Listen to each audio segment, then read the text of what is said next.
Hey, yo tout le monde, c'est Cardo, on se retrouve pour une nouvelle vidéo et aujourd'hui on est là pour un shootout commentary. Alors, vous l'avez vu dans le titre, aujourd'hui on va parler de Eric Staal. Alors, ça fait déjà quelques jours que l'annonce a été tout simplement sortie, qui a été dévoilée par le Canadien. J'ai pas eu le temps de faire la vidéo avant, j'aurais voulu la faire avant, mais c'est aujourd'hui que je la fais. Donc, la vidéo sera pas très longue, c'est juste pour vous demander, vous, en commentaire, ce que vous en pensez de l'acquisition de Eric Staal.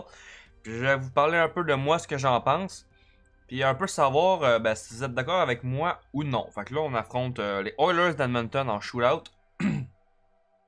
Fait que, vite de même, je suis quand même très content que Eric Staal s'amène à Montréal.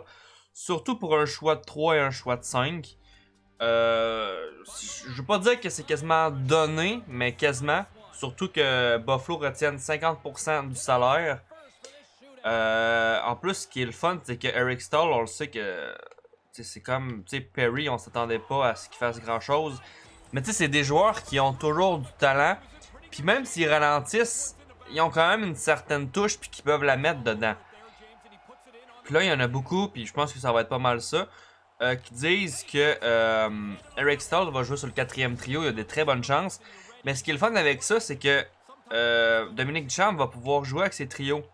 Dans le style que si jamais il y a un joueur de centre, ou même parce qu'il peut jouer à l'aile, joue moins bien, puis qu'Eric Staal, ben on le sait, c'est quand même Eric Staal, joue bien, mais il peut faire un changement. T'sais. Admettons que Lekonen, Armia ou plus haut dans le line-up joue pas si bien que ça. Puis Eric Staal joue bien, mais on peut le monter pour le faire jouer à l'aile ou peu importe. En plus, Eric Staal va probablement et peut jouer sur un power play parce qu'on sait tout, je sais pas si vous le savez, mais il y a un putain de tir sur réception, ce gars-là. Donc c'est assez pas pire.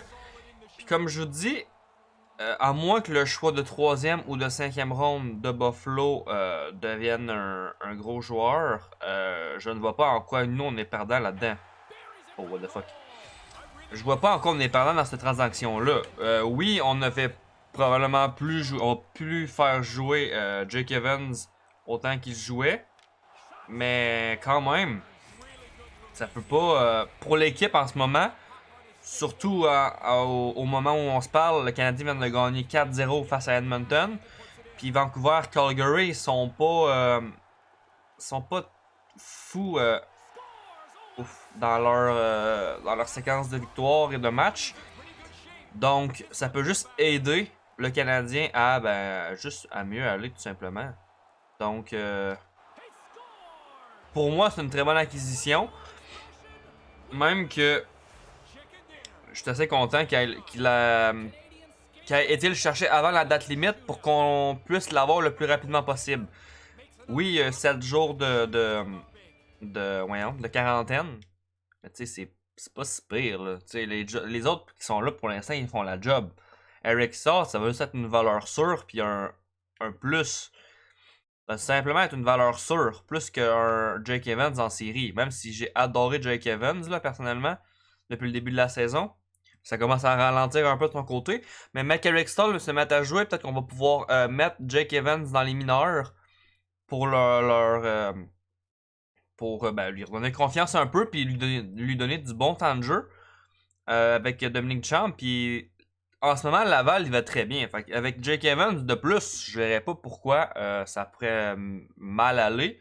Si Jake Evans s'en va en bas, avec Cole Caulfield aussi qui va probablement arriver bientôt, tu sais, ça peut juste aller mieux pour Laval. Déjà que ça va bien, ça pourrait juste être mieux. Fait que bon.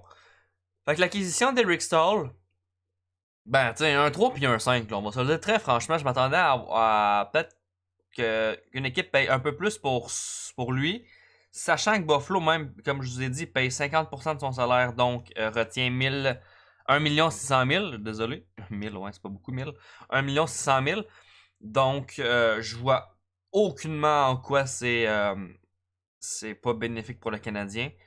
Puis même pour les jeunes, un Eric Staal, l'expérience et tout là, en série, c'est toujours un plus. Puis comme je vous ai dit, s'il y a un joueur qui est blessé, si jamais un centre ou un ailier, ou si jamais il y a un joueur dans une game qui, pour X raison, pas se blesse, mais genre joue mal ou peu importe, Mais tu sais, Eric Stahl, là, il y a 2 saisons, là, même il y a une saison, 2 saisons, il a connu des bonnes saisons avec le Wild et tout. Là.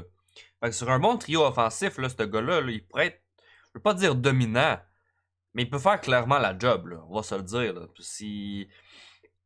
Je vous avouerai que quand j'ai entendu son nom, beaucoup dans les rumeurs et tout, j'étais bien content.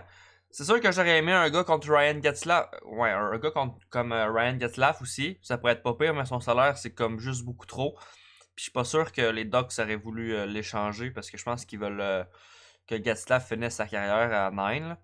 Mais tu sais, je suis quand même assez content d'Eric Stahl. Puis c'est quand même drôle là, de se dire que si on avait eu ces joueurs-là en 2012, chez Weber, Eric Stahl, Corey Perry, on aurait eu un putain de line-up. Fait que, juste dire que je suis quand même content de l'acquisition. C'est de l'expérience de plus, ça va aider nos jeunes. Sachant qu'on avait quand même Perry avec l'expérience en attaque et tout. Mais là, un gars comme Eric Stahl en playoff, ça se prend très très bien.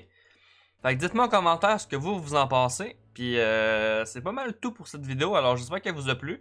Si c'est le cas, un petit like, un petit commentaire, partagez la vidéo, partagez la chaîne, ça fait toujours plaisir. On se dit à la prochaine. C'était Kaz. Ciao!